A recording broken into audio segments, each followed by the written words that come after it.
E iniciamos nuestro estudio sobre el segundo relato de la creación.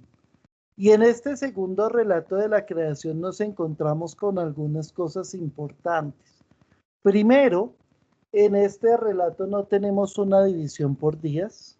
En segundo lugar, el orden de la creación se invierte. Aquí lo primero que es creado es el ser humano, que es algo muy propio de la tradición ya vista, colocar lo más importante o el fundamento o lo esencial de primero. En segundo lugar, tenemos un Dios que acá no crea por medio de la palabra distante, sino que es un Dios más cercano, es un Dios de alguna manera, llamémoslo así, antropomórfico, pero como dice Ruiz de la Peña, más que ser un Dios antropomórfico, nos quiere mostrar, ¿cierto?, a un ser humano que está llamado a la divinidad. Esa comprensión hay que girarla, ¿no? Después de eso, pues estábamos ya arrancando con el tema de la creación. Ahí llegó Virginia, ya estaba por escribirle en el WhatsApp a ver si le transmitía por ahí. Bienvenida, Virginia. Ya nos estás, creo, escuchando. Bienvenida. Entonces, estábamos hablando de la creación del ser humano y decíamos que allí, ¿cierto? Tenemos a un Dios que crea al ser humano del polvo de la tierra. Y entonces hacíamos dos reflexiones muy rápidas. Primero, cuando decimos que Dios crea al ser humano de la tierra, y en el hebreo es clarísimo, Adam, Adamá, misma raíz, lo que estamos diciendo es que la tierra es la que le proporciona identidad, arraigo, digamos, es su medio para poder desarrollar su humanidad. Y por eso la tierra es la herencia que Dios le da al ser humano. Es la herencia, ¿por qué?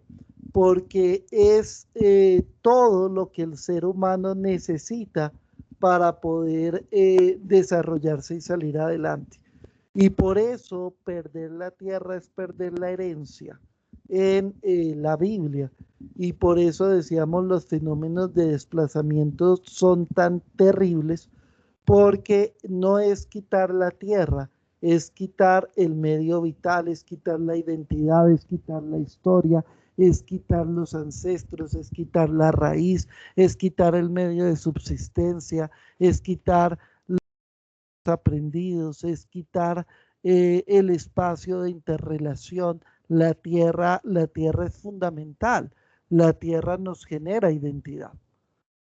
Y entonces decíamos por eso la relación que hay entre Adán, Adamá, ¿cierto? Entre el ser humano, humanidad y tierra. Aquí Adán no es una persona, ¿no? Es ser humano. Y se nos señala que ese ser humano fue hecho de la tierra, pero del polvo de la tierra, de la far de la Adamá. ¿Eso qué quiere decir? De eso que levanta el viento, es decir, de esa tierra que no tiene, que no es el humus. ¿Qué quiere decir eso? De esa tierra que es infértil, que se descarta, y eso nos está mostrando la profunda fragilidad del ser humano. Eso es lo que nos quiere dar a entender. Somos absolutamente pequeños, somos absolutamente frágiles, somos absolutamente insignificantes. Si no fuese por el soplo divino, recordando el primer relato de la creación, no solo seríamos animales del día sexto únicamente, sino que seríamos el más frágil de los animales. Pero resulta que el ser humano, que fue hecho de la far de la Adamá, recibe el soplo divino. Y ese soplo no es el nefesh, es el ruaj. Es decir, no es el hálito de vida, la respiración, porque ellos creían que la vida estaba en la respiración, sino es el ruaj. Es decir, en nosotros hay vida divina. Y esto es lo que más nos hace ver que este es casi el último texto que se escribe del Antiguo Testamento. ¿Sí? De los que entraron en el canon hebreo, es de los últimos, porque aquí hay unas comprensiones que son muy tardías y que ya tocan la sapiencialidad. Primero, que en el ser humano habita lo divino. Esa comprensión es de lo último. Por eso Jesús llega con esa comprensión.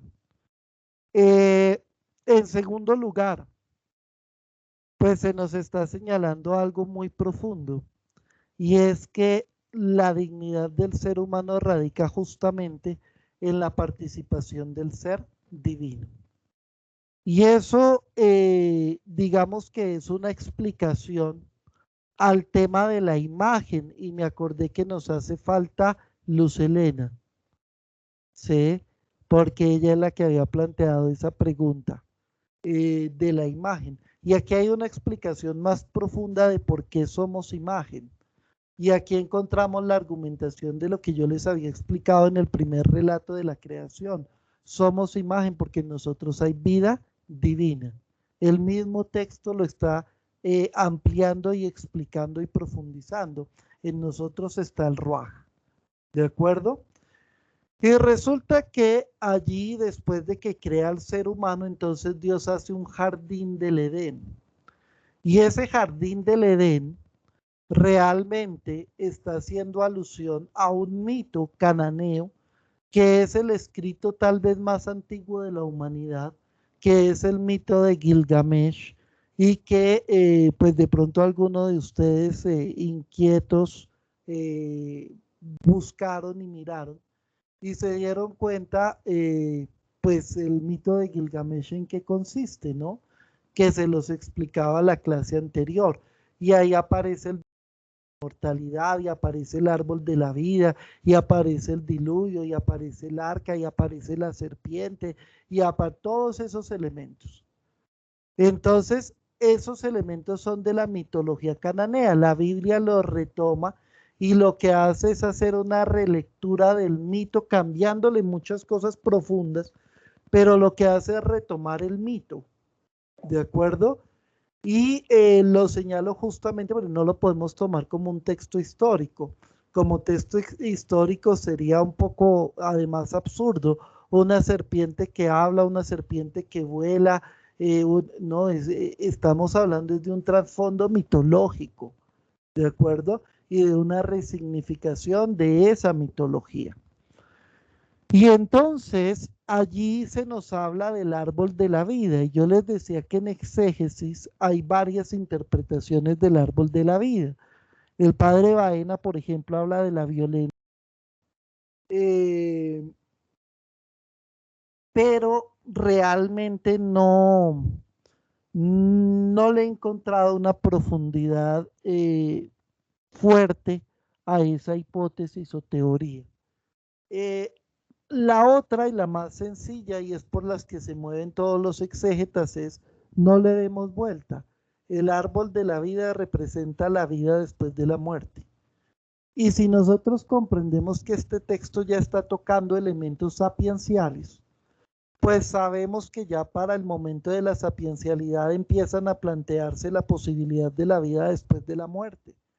Por ende, entender que Dios quiere la infinitud del ser humano es algo que venía dentro del proceso propio de la evolución de la comprensión de la revelación en el contexto en el que surge el texto. Por ende, no hay que darle vueltas. El árbol de la vida, ¿qué es? La voluntad que Dios tiene de que el ser humano no muera. La voluntad que Dios tiene de que el ser humano tenga vida después de la muerte. La voluntad de Dios de que el ser humano comparta la vida divina. De eso se trata, ¿no? Entonces, eso es lo que tenemos detrás de ese texto. Y cuando se señala después de eso que había un árbol del conocimiento del bien y del mal, y ahí fue donde nos quedamos, pues decíamos en primer lugar que ese árbol es bastante interesante. Primero, porque nos está hablando de bien y mal que ustedes, pues ya algunos conocen. Es una figura literaria que es un merismo que señala que por medio de dos palabras contrarias se expresa totalidad. Entonces aquí lo que se está diciendo es que es el árbol del conocimiento de todo, todo, todo, todo, todo, todo. Y cuando hay una norma de imposibilidad sobre comer del fruto, no se está refiriendo a una norma restrictiva, se está refiriendo a un límite natural. Y yo les ponía un ejemplo. Si yo les digo, ustedes no pueden saltar hasta el cielo, ¿sí? Ninguno de ustedes me va a decir, ah, es que Iván me está impidiendo saltar hasta el cielo. Lo único que les estoy diciendo es que ni ustedes ni yo podemos hacerlo. Cuando en el texto se dice que el ser humano no puede comer del árbol del conocimiento del bien y del mal, nos está señalando no un imperativo de prohibición, sino nos está recordando que aunque en nosotros hay divinidad, somos frágiles y una manifestación de la fragilidad es la limitación de nuestras facultades. Es decir, no lo podemos conocer todo, no lo podemos saber todo. Nuestras facultades siguen siendo finitas por más que son una participación divina. Eso es lo que nos recuerda el texto. Conocimiento significa tener experiencia profunda. Entonces, lo que está aquí detrás es el ser humano no puede experimentarlo, no puede saberlo y no puede conocerlo todo, ¿sí? Y repito, no es una prohibición, es una manifestación de nuestra naturaleza de finitud. Y si no estoy mal, ahí quedamos, ¿sí o no?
Miren ustedes, por favor, la importancia del versículo 18. ¿Listo? Muy bien. Vale, Alvita. Miren, por favor, la importancia del versículo 18. El versículo 18 nos deja ver claramente que este texto es posterior al primer relato de la creación. Porque ustedes recordarán, y si quieren, péguenle la miradita, en el primer relato de la creación, cada vez que se terminaba un día, decía el texto, especialmente cuando, bueno, en todo el texto, decía, y vio Dios que estaba bien. No perfecto, bien. ¿Listo? No perfecto, bien. Ya lo habíamos explicado, ¿sí? Dios no hace nada perfecto, sino seres perfectibles. Vio Dios que estaba bien. Pero aquí en el versículo 18 aparece algo muy raro.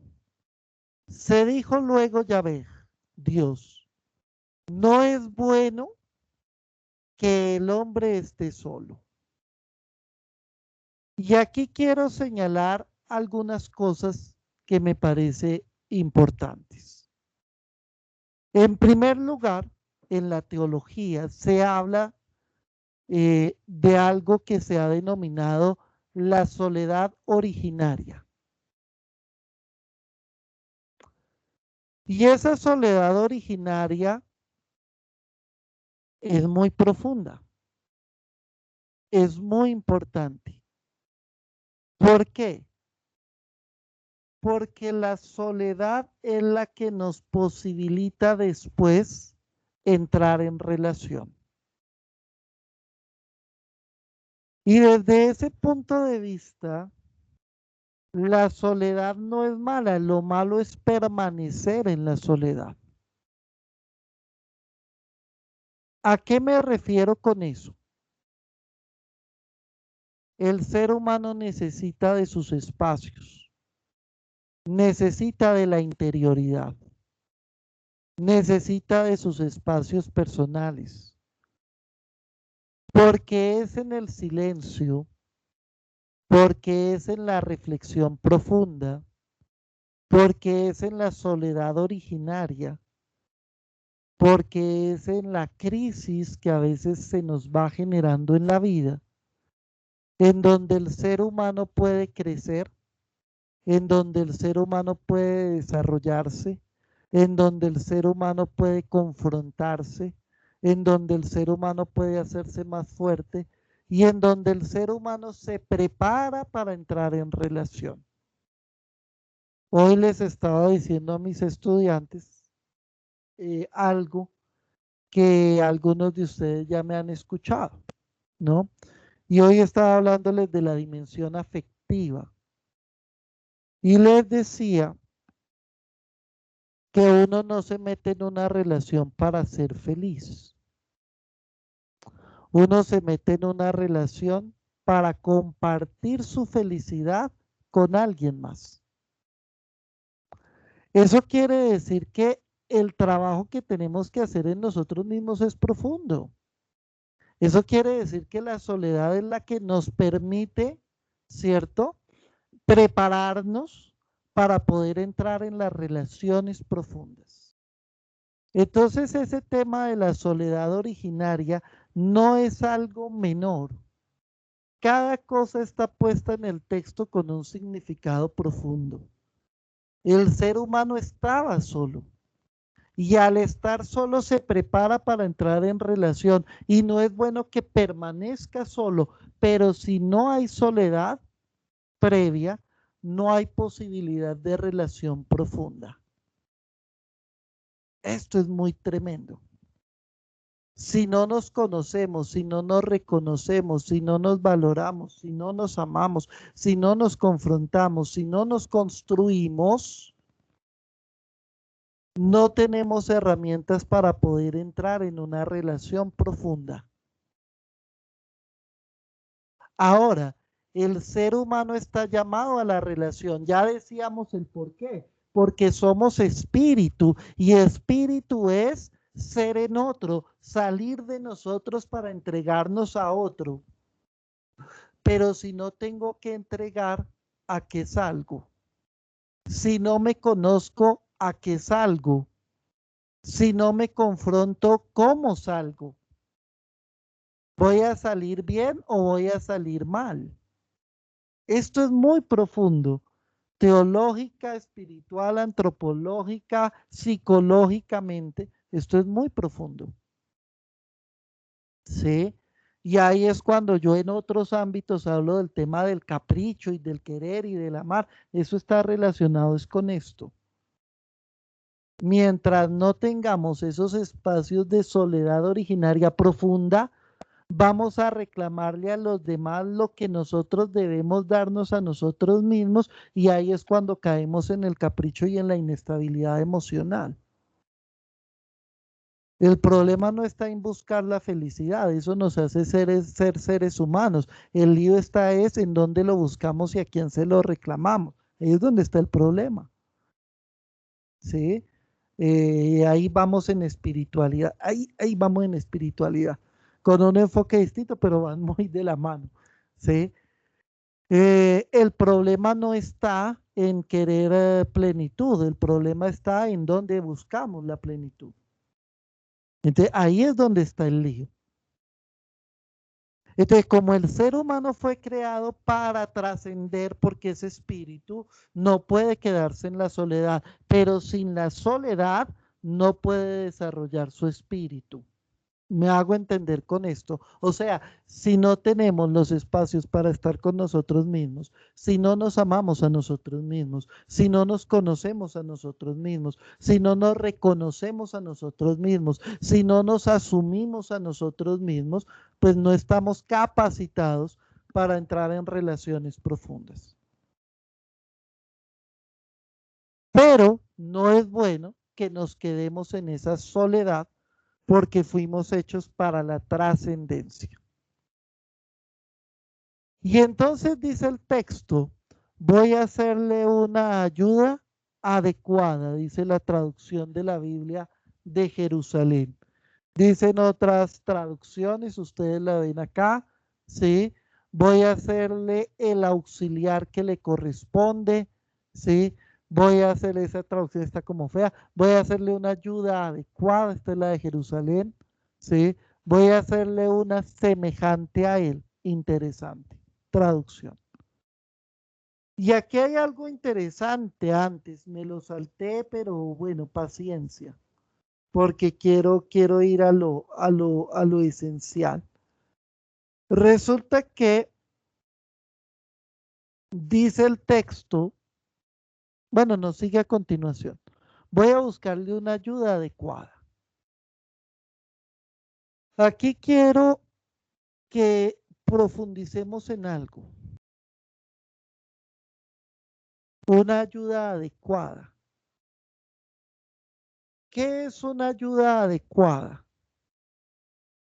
Una ayuda adecuada es una relación en donde haya complementariedad, en donde haya igualdad de dignidad, en donde haya crecimiento mutuo, en donde haya libertad y no dominio, porque somos espíritu. En la medida en que vivimos relaciones profundas, libres, conscientes, en esa donación y recepción del otro, crecemos y desarrollamos nuestra espiritualidad.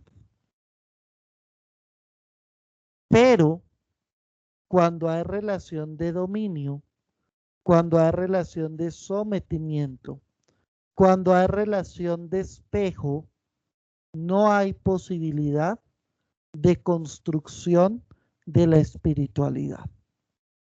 ¿A qué me refiero con la relación de espejo? Cuando me estoy buscando en el otro. Por eso la soledad originaria es tan importante.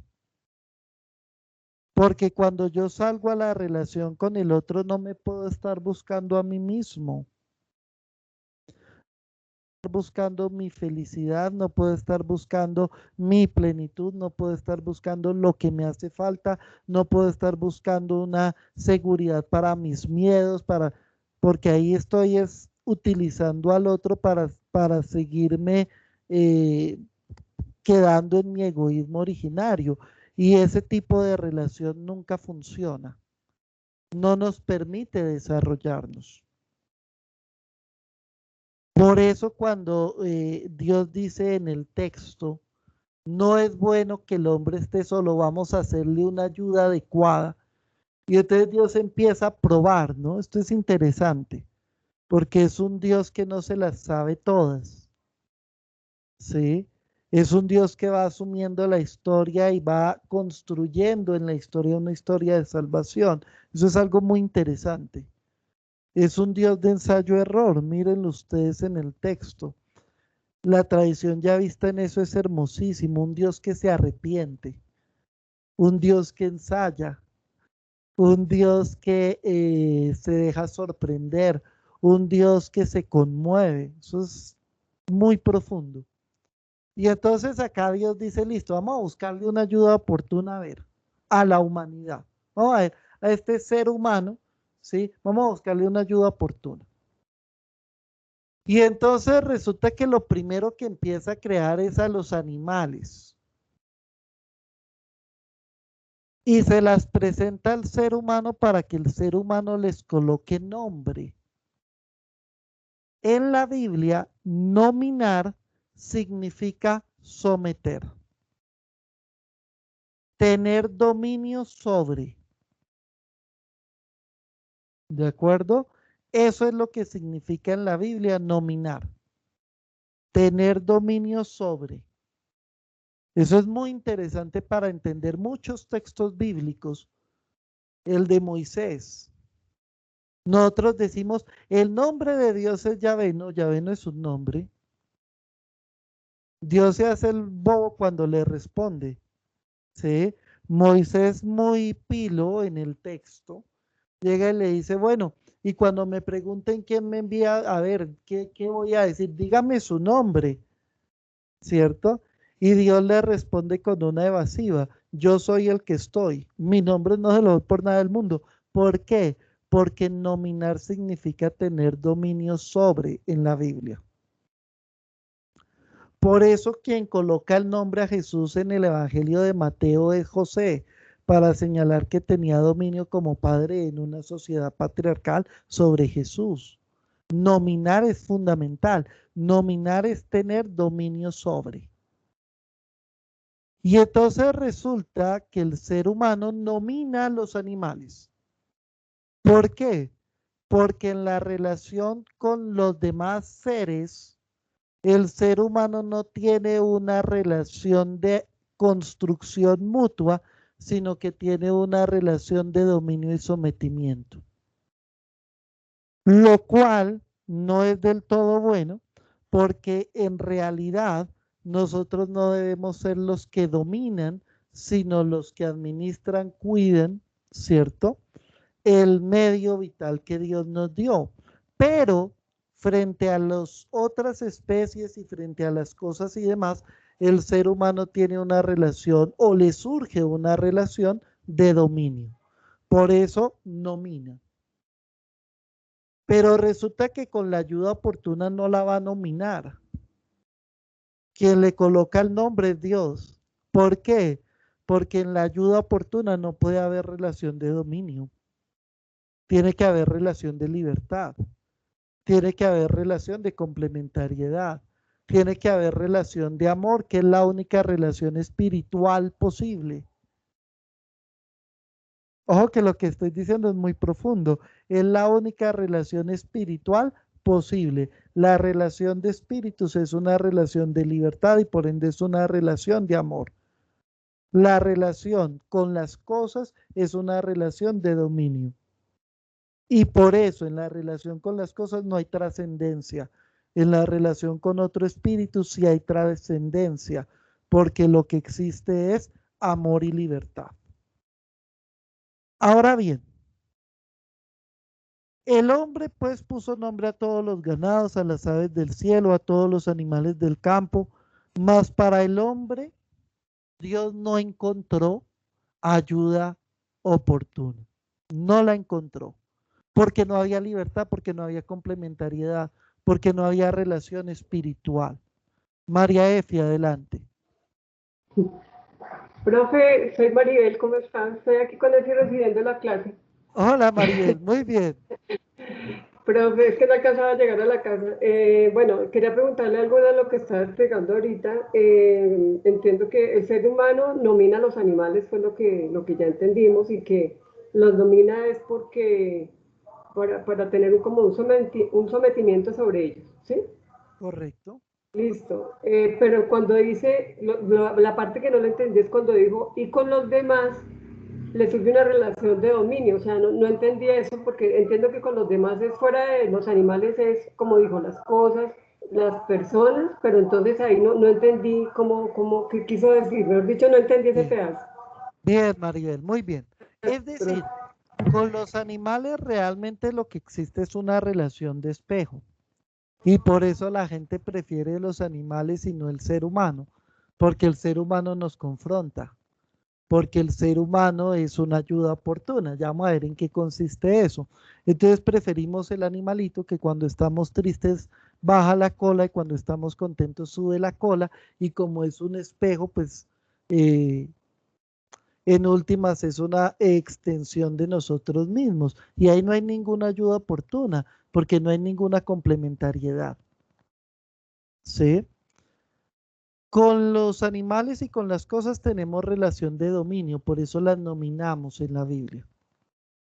Con los otros seres humanos no, por eso a Eva el nombre no se lo coloca Adán. ¿Sí? A Eva el nombre se lo coloca Dios, para señalar que no es una relación de dominio, sino es una relación de libertad y amor. Y por ende es una relación espiritual, es decir, es una relación entre espíritus. Y solo en la relación entre espíritus se desarrolla el espíritu, que eso es lo que llamamos la espiritualidad. ¿De acuerdo? Bien, Esperancita. Dime, Maribel. Gracias, profe. Con gusto. Esperancita, dale.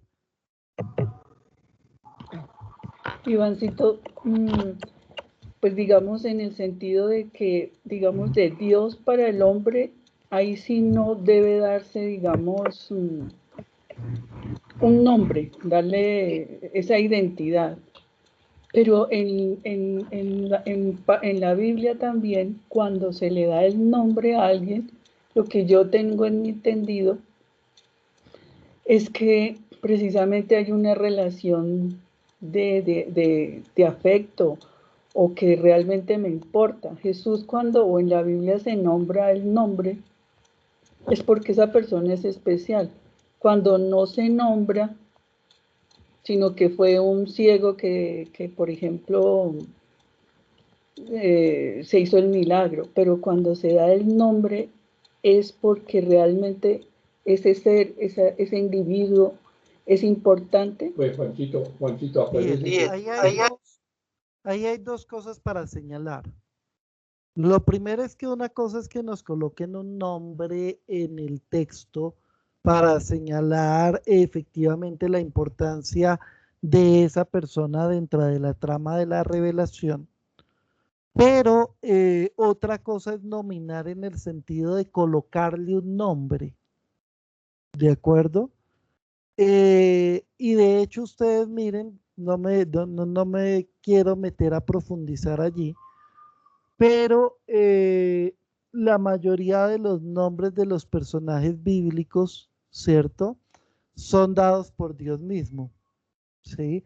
Y le pondrás por nombre Jesús, ¿sí? Y le pondrás por nombre Juan, porque, y de ahora en adelante no te llamarás Abraham, sino Abraham, porque el único que nomina es Dios al ser humano, en tanto que es el único que tiene una relación de superioridad y ni siquiera porque no la vale. Dios trata al ser humano como igual. Entonces a eso hago alusión. Ahora, efectivamente en la Biblia aparecen los nombres propios para resaltar la importancia que esas personas tienen dentro de la trama de la revelación. Y cuando no se les coloca nombre, generalmente es porque son personajes pretexto. Es decir, que se colocan para dar una enseñanza y que muy seguramente además ese relato no es histórico, sino construido por el narrador, que es lo que yo les enseño del personaje pretexto que es muy utilizado, por ejemplo, en los evangelios. ¿De acuerdo?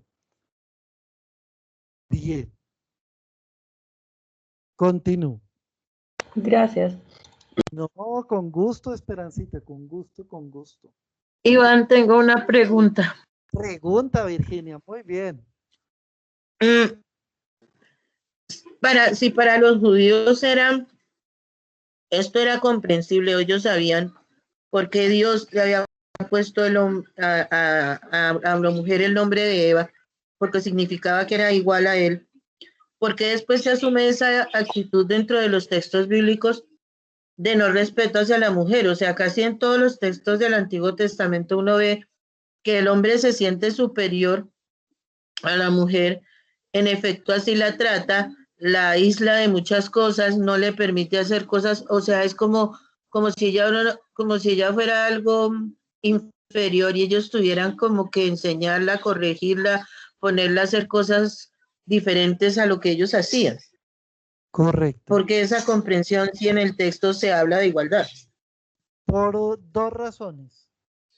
La primera, mejor dicho, por dos razones que se complementan. La primera, les decía yo que en los únicos textos prácticamente de la primera alianza en donde se habla de una igualdad de dignidad entre el hombre y la mujer son los dos relatos de la creación. Pero también pues vamos viendo que estos dos relatos de la creación son de los últimos textos que se escriben de la primera alianza.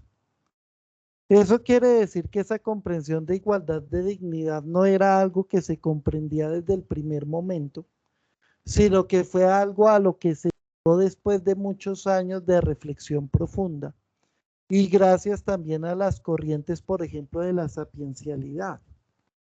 ¿Sí? Pero no era algo común en el pueblo de Israel, porque el pueblo de Israel, ¿cierto? Por su tradición completamente patriarcal machista, comprendía que no había una igualdad de dignidad, sino que casi la mujer estaba para el sometimiento del ser humano y así se trataba. Y por eso lo que decía la doctora, espero que ya hayan visto por lo menos una buena parte del material del Congreso, cuando la doctora decía, y es por eso que nosotros no podemos aceptar que esos textos sean tomados como textos de una revelación absoluta de Dios y como textos normativos, porque resulta que en ese proceso de comprensión se colocan en los textos relaciones de sometimiento, de maltrato, de esclavitud, de perversiones de todo tipo del hombre hacia la mujer y además se presentan como queridas por Dios, hágame el bendito favor, ¿sí? Pero realmente se llega a esa comprensión de igualdad de dignidad cerrando el Antiguo Testamento. Eso quiere decir que fue un trabajo difícil llegar allá. No es algo que se haya dado desde el comienzo. No es un punto de partida, es un punto de llegada. Y en eso estos textos también son profundamente reveladores y contrastantes con la cultura completamente patriarcal y completamente machista del pueblo de Israel. ¿De acuerdo? Entonces, esos son los motivos que están detrás. Repito, no se nos olvide que este texto es punto de llegada y no punto de partida.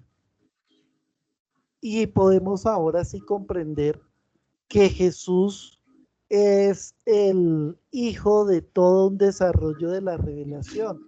Y Jesús va a tomar elementos de esta tradición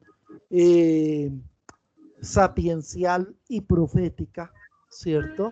Sin los cuales Jesús no llegaría a la comprensión que llegó, porque fue un ser humano común y corriente que buscó la profundidad durante muchos años de la espiritualidad y de Dios mismo, y bebe de estas fuentes.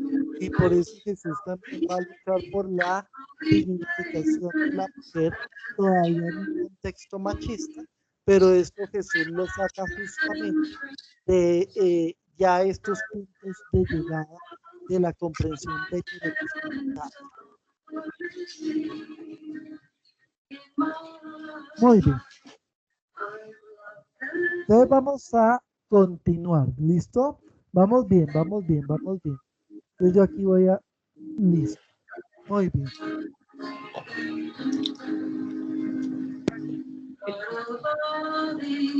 Aquí, tranquilos, tranquilos, tranquilos, ya aquí estoy. Ya, listo, muy bien. Entonces sigamos, continuemos. Entonces después de este versículo 19, ¿cierto? Dice el texto en el versículo 20 lo siguiente. Entonces el hombre puso a todos los nombres a todos los animales, en el versículo 21. Dice, entonces Yahvé Dios hizo caer un profundo sueño sobre el hombre que se durmió. Ese sueño profundo, ¿sí? Algunos exégetas señalan que es el mismo que se utiliza para hablar de ese sueño profundo de los que están en el Sheol, es decir, en el lugar de los muertos. Y entonces dice el texto que le quitó una de las costillas. ¿Por qué razón utiliza eso? ¿Por qué razón utiliza esa figura? Si ustedes miran con atención, hizo a los animales del suelo, de la tierra. Esto nos recuerda la relación del día sexto del primer relato, ¿cierto? Con una diferencia. Nosotros fuimos hechos del polvillo, ellos fueron hechos del humus. Eso quiere decir que compartimos la fragilidad y la finitud y que incluso en naturaleza somos más finitos que ellos. Pero sobre ellos no hay ruaj, es decir, en ellos no hay vida divina, es decir, en ellos Dios no se colocó. Si aquí Dios hubiese tomado otra tierra y hubiese soplado, podríamos decir que es un ser distinto del primero. Y desde ese punto de vista tendríamos que hablar de una diferencia en dignidad. Entonces la figura narrativa que el escritor encontró para señalar que hay una igualdad ontológica fue tomar al ser humano de su estructura profunda, ¿cierto? Tomar de la estructura profunda de Adán las herramientas para formar a Eva. ¿Eso qué quiere decir? La tomó ¿de dónde? De la estructura principal, ¿cierto? Y de esa estructura, digamos, profunda, de esa misma carne, de ese mismo hueso, es decir, de esa misma dignidad, va a crear a la mujer. Ahí lo que nos está diciendo es, son igualitos. Y entonces ahí es donde aparece la diferenciación que en el primer relato aparece entre Ish y Shah, y aquí aparece como Adán y Eva, ¿cierto? Pero es la misma, es decir, hombres y mujeres. Y ustedes podrían decir, ¿y por qué primero creó a Adán y después creó a Eva? Recuerden que Adán significa humanidad. Y después aquí con Adán, Eva, vamos a tener humanidad Ish y humanidad Isha, dicho de alguna manera. Entonces ustedes me podrían decir, pues, ¿por qué no los creó al mismo tiempo y ya? Porque se nos pierde se nos pierde la clase de hoy. ¿A qué me refiero? Porque no podríamos comprender por qué son ayuda oportuna. Si aparecen de una vez juntos, no lo entenderíamos. Esa es la primera finalidad del relato. Entonces, lo coloca primero y después, no porque los haya creado primero y después. Recuerden que esto es un mito. Hay un significado más profundo y es el ser humano solo encuentra su ayuda oportuna en otro ser humano, punto. Y para poder probarlo en el texto o expresarlo en el texto, trató de que fueran otras especies sus ayudas oportunas y no lo fueron. Solamente el otro ser humano es la ayuda oportuna. Dicen algunos exégetas del texto que esa ayuda oportuna es tremendamente profunda, porque incluso la relacionan con una cosa por un término hebreo que aparece en el texto. Y es que en el arca de la alianza, ¿cierto? El arca para poder ser llevada, tenía dos palos, digámoslo así, dos parales, desde las cuales se sostenía. Y entonces, si faltaba uno ¿qué ocurría? Pues que el arca se caía, ¿sí? Y obviamente eso no podía pasar.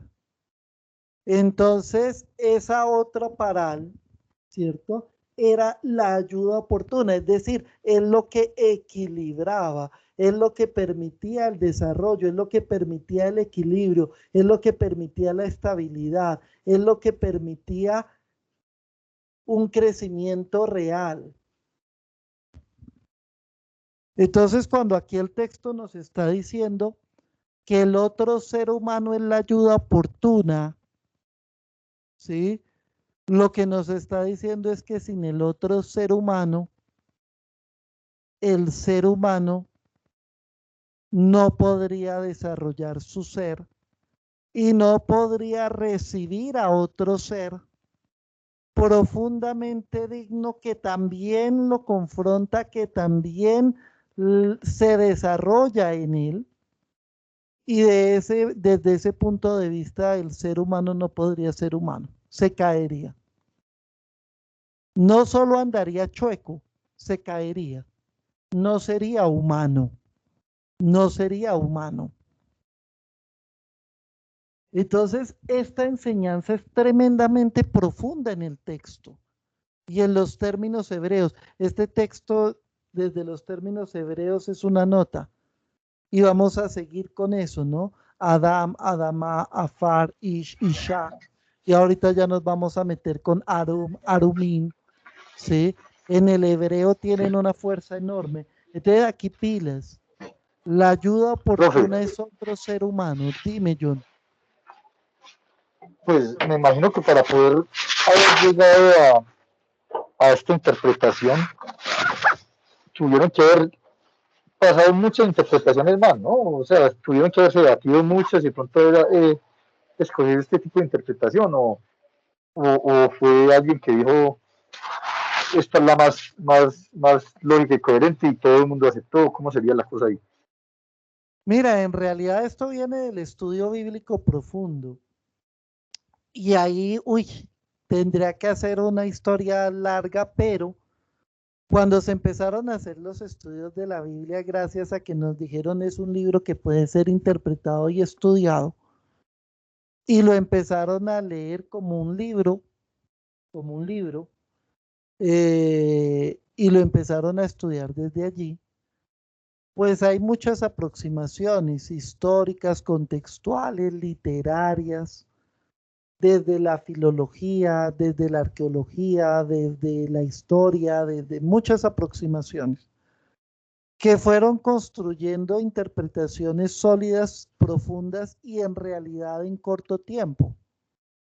Aquí tendríamos que hablar de von Rad, aquí tendríamos que hablar de Wellhausen, aquí tendríamos que hablar de que fueron los primeros que arrancaron y evolucionó muy rápido y con datos profundamente ciertos. O sea,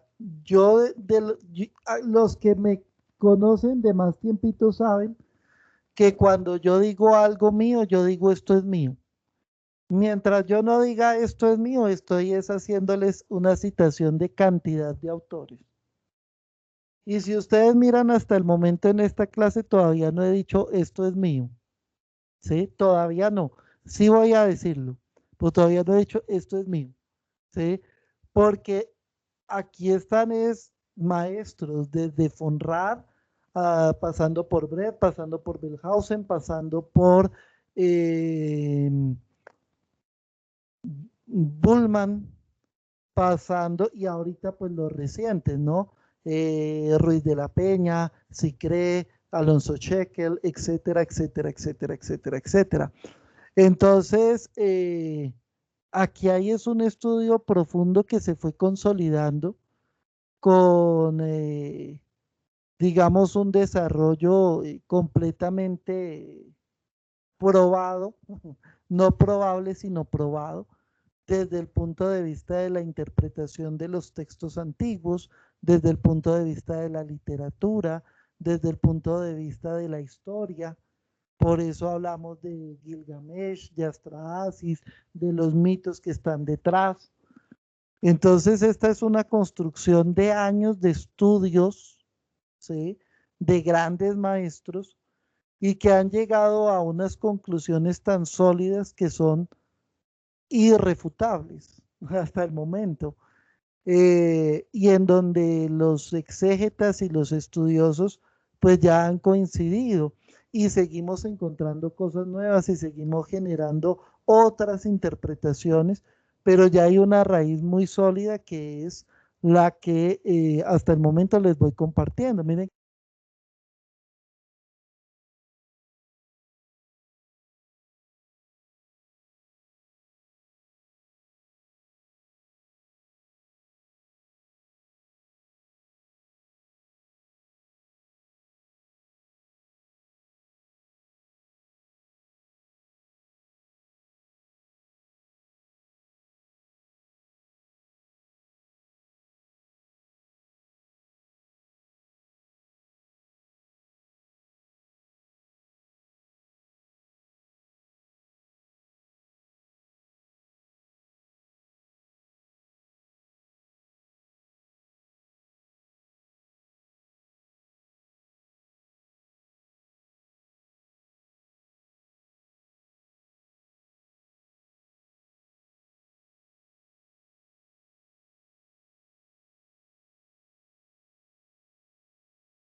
Lo primero, recordemos que el término Adán no significa hombre, sino humanidad, y que aquí, como les estoy diciendo, utiliza un artificio narrativo literario para señalar que esa humanidad, ¿cierto?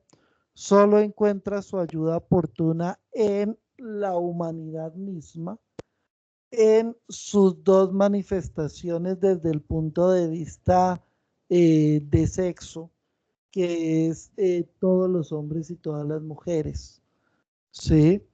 Pero es solo ese artificio narrativo para poder desplegar las demás enseñanzas.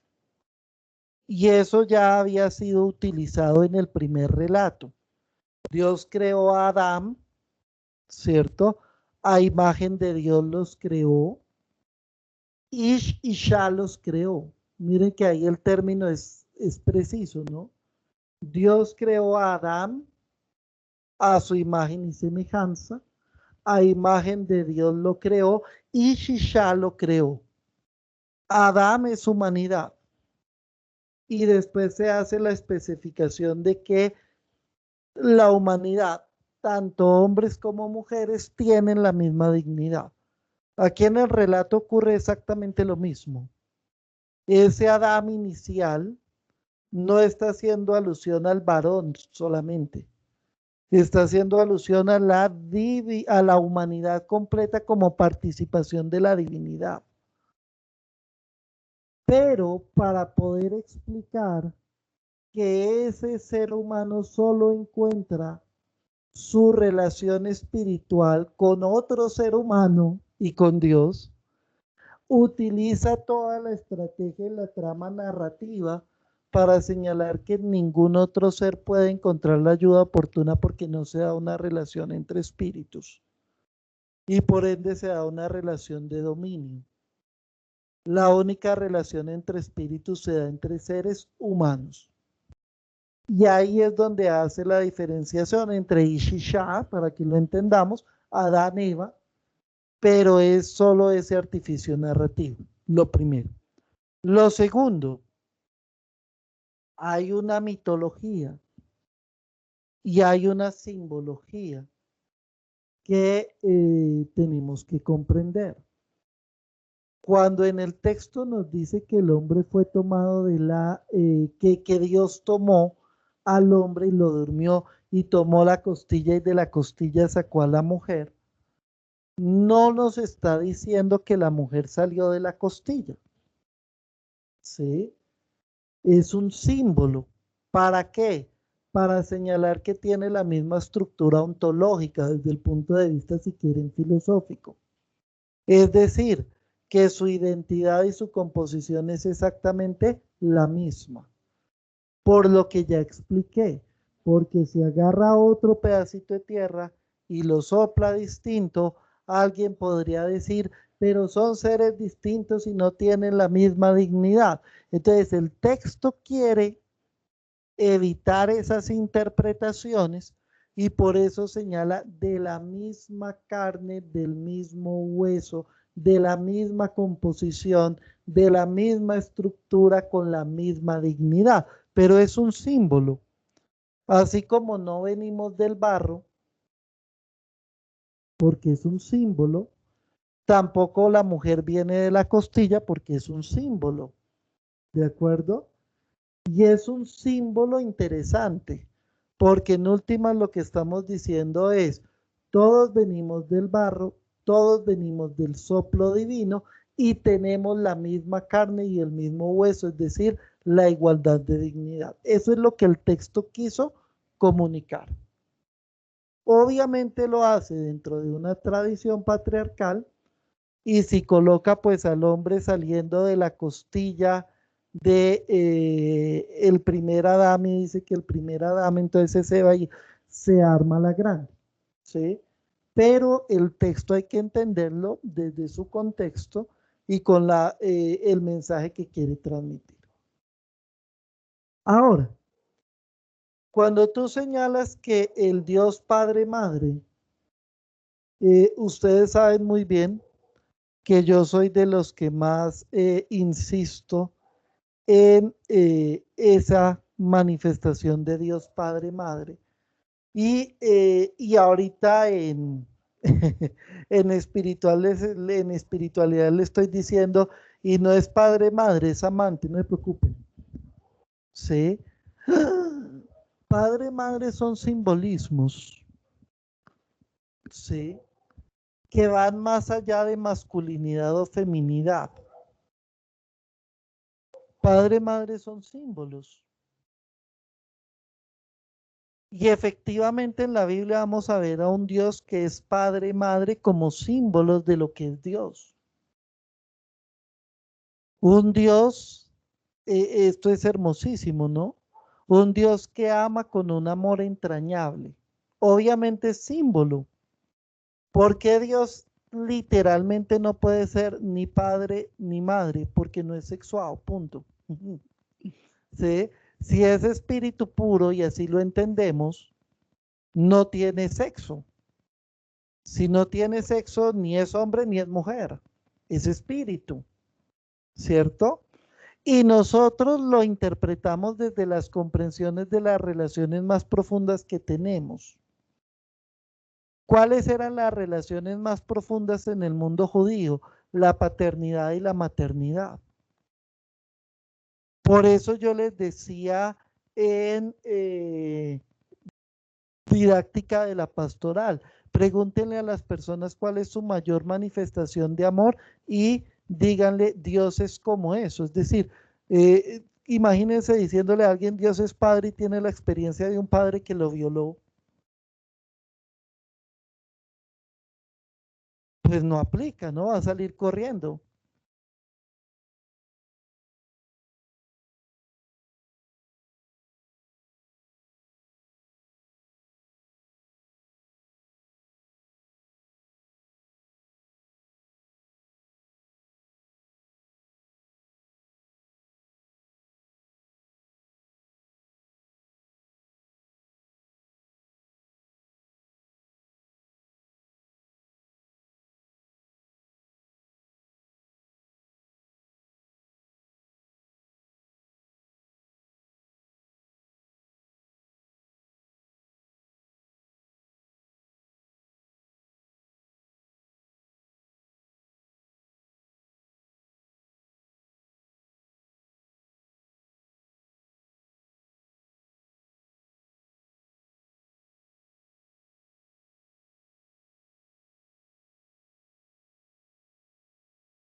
Pero ustedes no sé si lo vieron. Yo no lo he terminado de ver porque eso no es para verlo, sino para degustarlo. El de los 4 rostros de Dios que dieron los carmelitas. Y no sé si ustedes lo vieron, ¿no? Y lo analizaron. El Dios Padre, el Dios amante, el Dios amigo, el Dios hermano. ¿Sí? Y lo que eso significa, es decir, a Dios lo nominamos o lo relacionamos con la experiencia más grande de amor que tengamos, porque Dios es amor. Para el mundo judío era el papá y la mamá, pero de pronto para esas niñas del hogar, pues la manifestación de amor más grande puede ser la persona que los cuida. Entonces tendríamos que hablar de Dios como cuidador, no como papá y mamá. O de pronto para algunos es el hermano. Entonces tendríamos que hablar de Dios como hermano, no como papá y mamá, porque de pronto las experiencias de papá y mamá fueron traumáticas. O tendríamos que hablar de Dios como amigo, porque de pronto es la experiencia más grande de amor que alguien ha tenido porque fue abandonado por su familia. Y entonces Dios es amigo porque en la amistad Él reconoce la manifestación del amor. Entonces la Biblia habla del Dios Padre, ¿por qué?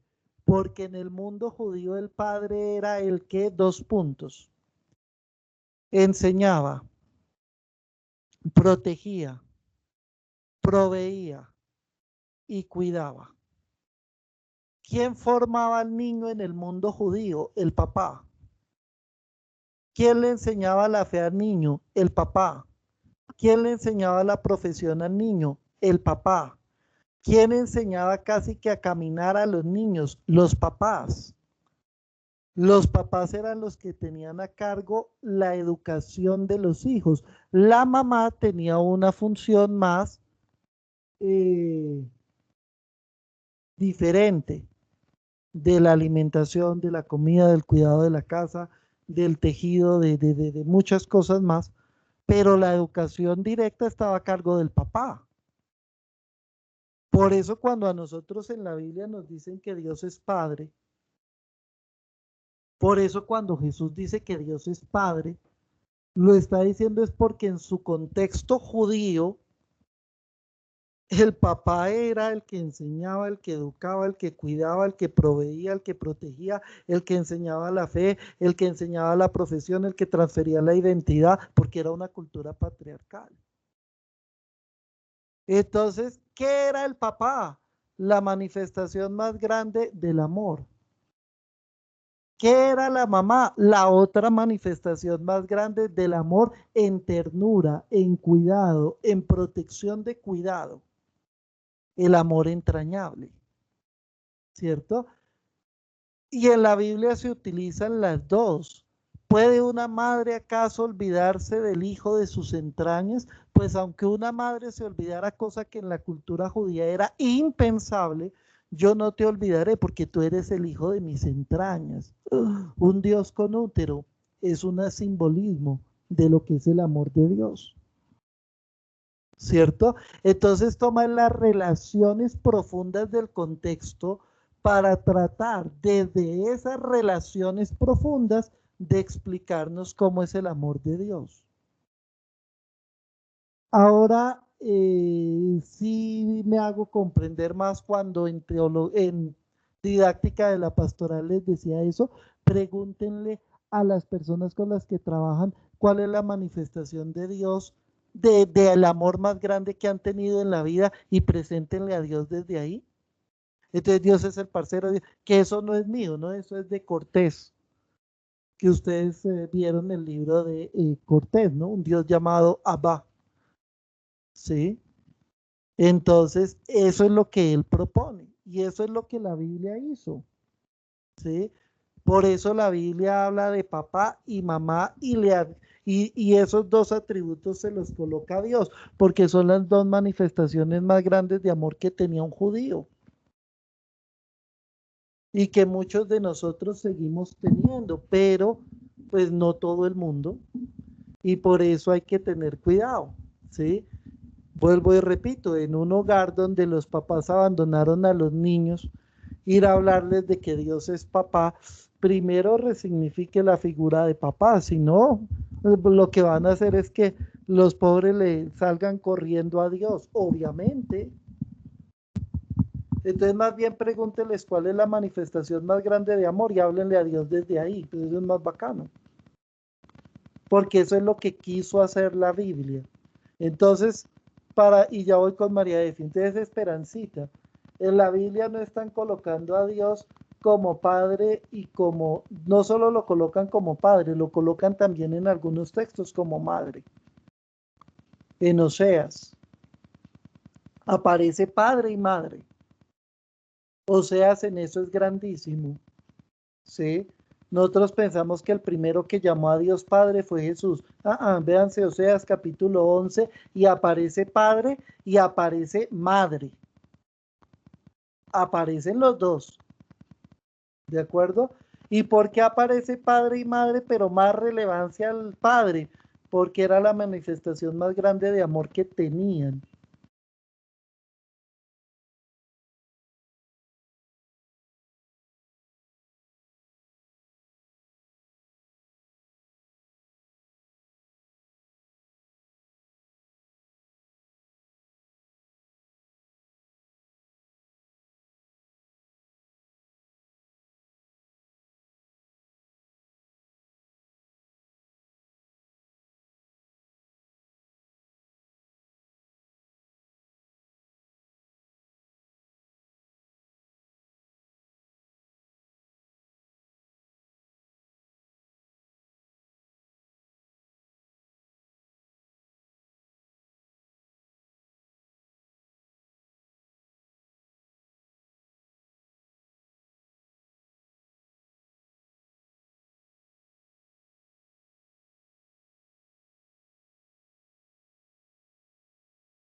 estábamos en el tema de ayuda oportuna. Entonces aquí hay algo muy importante. ¿Por qué es ayuda oportuna? Porque al haber una igualdad de dignidad, al ser dos espíritus libres, participaciones divinas, hay complementariedad, hay confrontación, hay crecimiento, hay profundidad. Por eso es la ayuda oportuna. No estamos diciendo que sea una ayuda fácil. Estamos diciendo que es una ayuda oportuna. ¿Por qué hago la salvedad? Porque es más fácil el dominio, porque no me confronta. Por eso, repito, la gente prefiere mascotas que hijos o amigos, porque son espejos. Pero la ayuda oportuna está en el ser que me confronta, en el ser que me ayuda a pensar diferente, que me cuestiona, que me complementa, que trasciende en mí y yo trasciendo en él. Y aquí el texto no está hablando hasta este momento. No está hablando el texto de genitalidad. Eso viene aquí despuesito. En este momento el texto está hablando de una complementariedad integral profunda. Y por ende no está hablando solo de varón-mujer, está hablando de ser humano con ser humano. Y en esa relación de seres humanos, como les explicaba yo en el relato número 1 de la creación, ahí es donde se vive la imagen de Dios. Porque si Dios es espíritu y amor, y espíritu es salir de sí en el amor para ayudarle al otro a trascender, el ser humano solo vive la imagen de Dios en la medida en que trasciende en el otro y en que permite que el otro trascienda en sí mismo, encontrando una complementariedad profunda. Esto es demasiado tremendo, antropológicamente hablando. Ahora bien, dice el texto en el versículo 22. De la costilla que Yahvé Dios había tomado del hombre, formó a una mujer y la llevó ante el hombre. Entonces éste exclamó: esta vez sí que es hueso de mis huesos, carne de mi carne. Esta sí es hueso de mis huesos, carne de mi carne. Es decir, esta sí es mi ayuda oportuna porque es de mi misma naturaleza, porque es de mi misma dignidad, porque es de mi misma dignidad. ¿De acuerdo? Y aquí el texto dice algo que en la traducción que hicieron al español y al griego no es muy feliz. Y dice, y esta se llamará mujer, ¿cierto? Pero en la Biblia de Jerusalén hacen una aclaración en el pie de página para profundizar en la interpretación. Porque a mí me gusta que pues ustedes vean que de las cosas que yo les menciono acá, pues tienen una fundamentación, ¿no? Y están los textos y los libros y todo eso. El hebreo juega con la palabra ish y con la palabra isha, mujer, en donde estamos hablando de varón y varona. Eso quiere decir que ese nombre de Eva realmente no le es puesto por el hombre, sino que el hombre reconoce en ella otro ser humano exactamente igual a él, y por ende no hay una relación de nominación-dominio, sino hay una relación de igualdad y donación libre. Eso ustedes lo encuentran en Shekel, eso ustedes lo encuentran en Ruiz de la Peña, eso ustedes lo encuentran en el comentario pie de página de la Biblia de Jerusalén de Estudio, la última, ampliada y aumentada, en donde hacen esa aclaración, que es fundamental para entender el texto. Y entonces cuando dice eso, que aquí la traducción sería Ishisha, igual que en el primer relato de la creación, varón, varona. Por eso Adán era humanidad, aquí ya hacemos la distinción varón, varona, y ya después lo aterrizan al tema del matrimonio.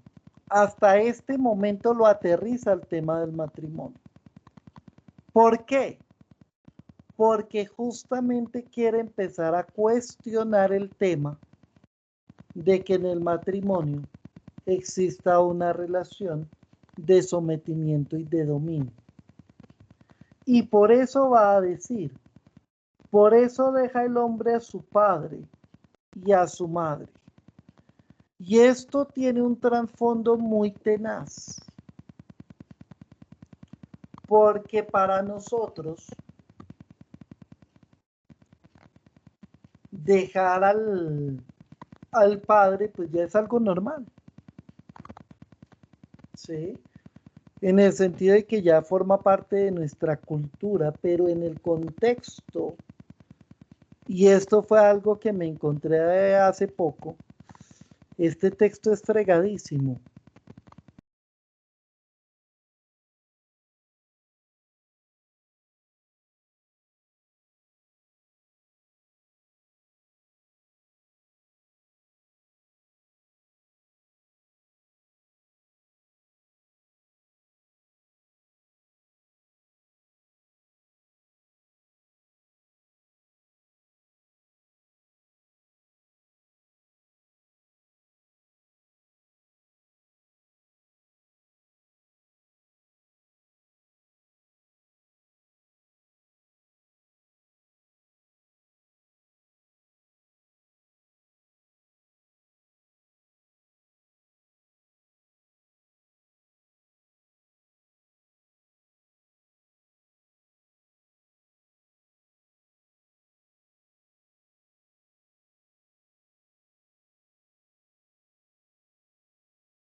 Por esto deja el hombre a su padre y a su madre y se une a su mujer. ¿Por qué este texto es complicado?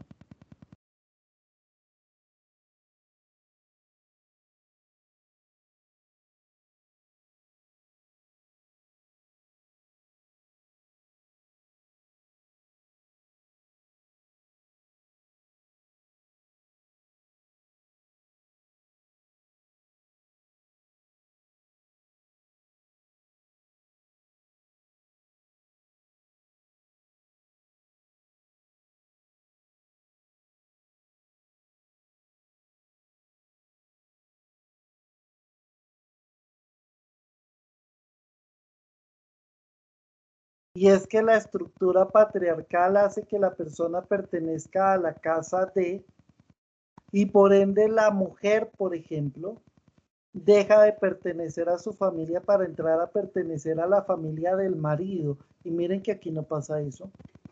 Correcto, ahí. Este texto es impresionantemente revolucionario. Aquí pasa al contrario, profe. Este texto es tremendamente revolucionario, porque en el mundo judío la mujer tenía que renunciar a su familia para pertenecer a la familia del marido. Correcto, sí. Y resulta que en este texto están diciendo una cosa muy distinta.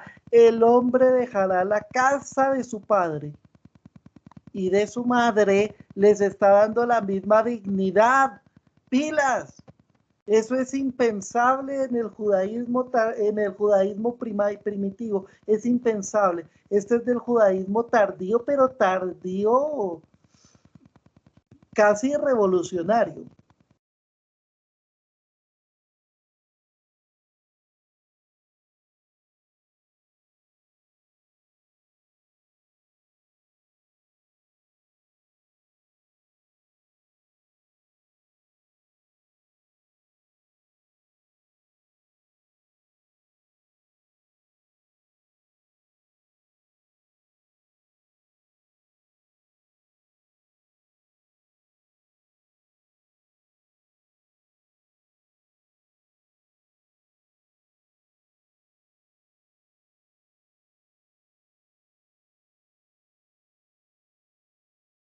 El mundo judío, como tradición patriarcal, la familia o la casa a la que se pertenece es la casa del padre, del abuelo del anciano. Y por ende, ¿qué es la familia? El anciano con sus hijos, bueno, el anciano con su mujer, pero la mujer sometida al anciano, ¿no? Y los hijos del anciano. Pero cuando los hijos crecen, los hijos se casan y las mujeres hijas se casan.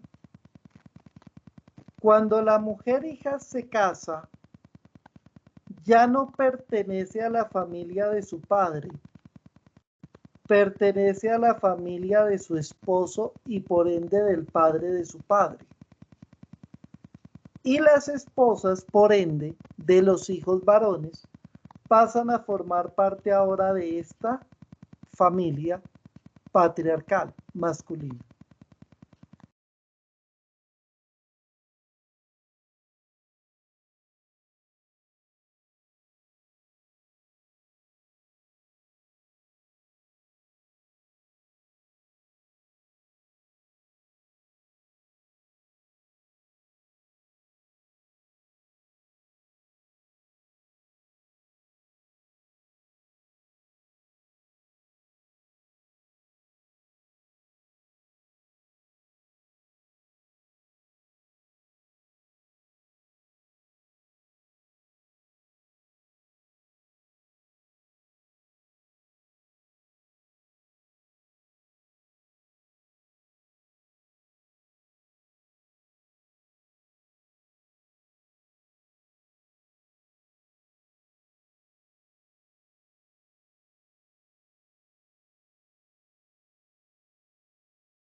en este texto estamos encontrando un trasfondo absolutamente diferente.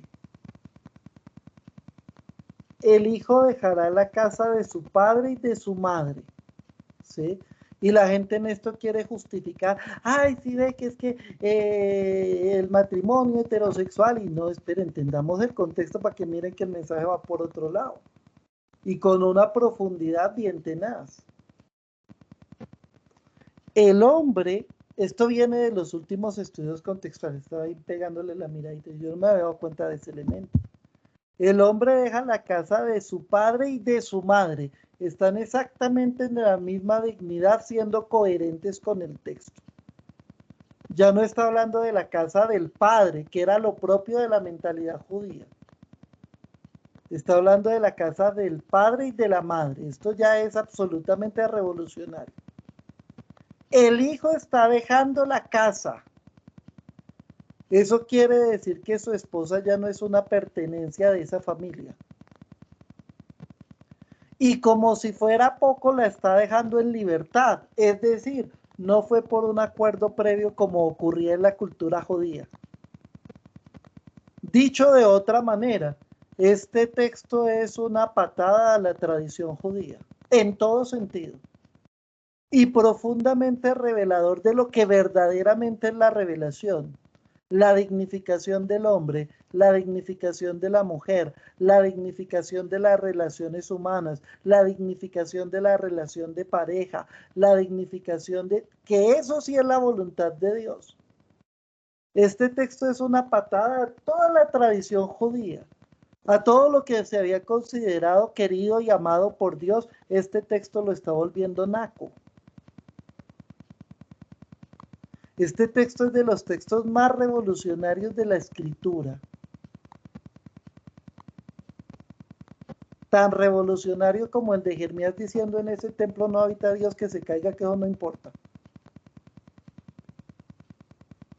Tan revolucionario como, incluso mucho más fuerte que muchos de los textos de Jesús, redignificando a muchas personas de su época. Este es un texto impresionantemente revolucionario. Esperancita, adelante. Ivancito, y nuestro Señor Jesús también, si tú recuerdas, cuando le dijeron que si era lícito darle un papel de divorcio a las mujeres, los mandó precisamente a leer este texto, donde les recuerda a ustedes, ¿no se acuerdan que Dios los creó hombre y mujer? No les dijo, sí, es lícito de divorciarse, entregarlas, que eso era lo que otro que decíamos nosotros, divorciarlas, tirarlas, abandonarlas para que se prostituyeran, sino les está diciendo, fíjense que los envió aquí, ahora sí también lo entiendo y tú no los decides en una clase, que él no les dijo, sí, tranquilos, denles el divorcio, no, les dijo, ustedes no recuerdan, y los mandó a Génesis, a este punto, que los creó hombre y mujer. Entonces pienso yo que nuestro Señor estaba tal vez también retomando esta parte. Correcto. Es que Jesús retoma toda esta tradición, toda esta tradición. Y por eso lo que pasa es que la reunió todita y por eso lo terminaron matando como lo mataron, ¿no? Pero este texto es una patada a la tradición judía. ¿Cómo lo aceptaron en el canon? Eso sí realmente es obra del Espíritu, porque yo no sé cómo lo aceptaron. Porque es un texto absolutamente revolucionario. Es un texto que rompe todos los paradigmas judíos, todos. Y mire que a nosotros nos lo venden de otra manera, ¿no? Es que si ve que el único matrimonio posible es entre el hombre y eso es lo que quiere decir entre el hombre. No, espere. El texto tiene un trasfondo muy diferente y es un texto muy revolucionario y es un texto de dignificación profunda y es un texto de reflexión profunda. Dime, John.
el texto dice, ¿cierto? Que el hombre dejará a su padre y a su madre mismo nivel, renuncia a la casa paterna, por ende se da en libertad, y además de eso ya no es pertenencia a la mujer de la casa paterna, esto es un texto completamente tremendo, sino que además de eso dice que se unirá a ella para ser una sola carne. Nuevamente está tomando una relación prototípica, es decir, una relación profunda, para señalar lo que debería ser todas las relaciones humanas, porque en ese contexto está el texto. Es decir, que todas las relaciones humanas están hechas para que siendo diferentes lleguemos a ser uno. Y uno no quiere decir uniformidad, y uno no quiere decir dominio, y uno no quiere decir destrucción de la identidad, y uno no quiere decir sometimiento. Unidad significa llegar, ¿cierto?, a que se priorice el amor sobre cualquier otra cosa que en lugar de generarnos ruptura debería generarnos complementariedad y crecimiento. Esas son las relaciones humanas que Dios soñó. Esas son las relaciones humanas que Dios quiere. Para esas relaciones fuimos creados. Y aquí lo coloca nuevamente en el contexto de matrimonio. ¿Por qué? Porque en el matrimonio judío no se daba esto. ¿De acuerdo? Se daba era dominio, se daba era sometimiento. Este texto está diciendo no, tienen que llegar a ser uno. Y para ser uno solo, solo se puede hacer desde la libertad y desde el amor. Pero repito, esta relación hombre-mujer, en donde nos lo colocan como un paradigma de matrimonio, para confrontar su contexto, nos está diciendo que esa es la relación que debería tener todo ser humano con todo ser humano. Y por ende esto tiene que cuestionarnos en muchos sentidos. ¿Cuáles, por ejemplo? Ya no podemos seguir en relaciones de dominio, en relaciones de sometimiento, en relaciones de esclavitud, en relaciones de quitar dignidad a otra persona. Porque eso sí es pecado, o sea, eso sí es estar en contravía de lo que Dios quiere. Dios quiere que lleguemos a la unidad en el amor y en la libertad, no en el sometimiento y en la destrucción del otro. Y por ahí es por donde debemos tomar este texto. ¿Vamos hasta ahí? ¿Vamos bien? Y obviamente se mete en el mundo del matrimonio para señalarnos un nuevo paradigma de relación que era extraño al mundo judío. ¿Sí? Y es una relación de matrimonio en igualdad de dignidad, en amor y libertad, en donde realmente se logre la unidad y no el sometimiento. Este texto es tremendo. ¿Listo? Y nos falta todavía analizar la caída. Y ese análisis de la caída es muy profundo porque también vamos a encontrar elementos de resignificación tremenda.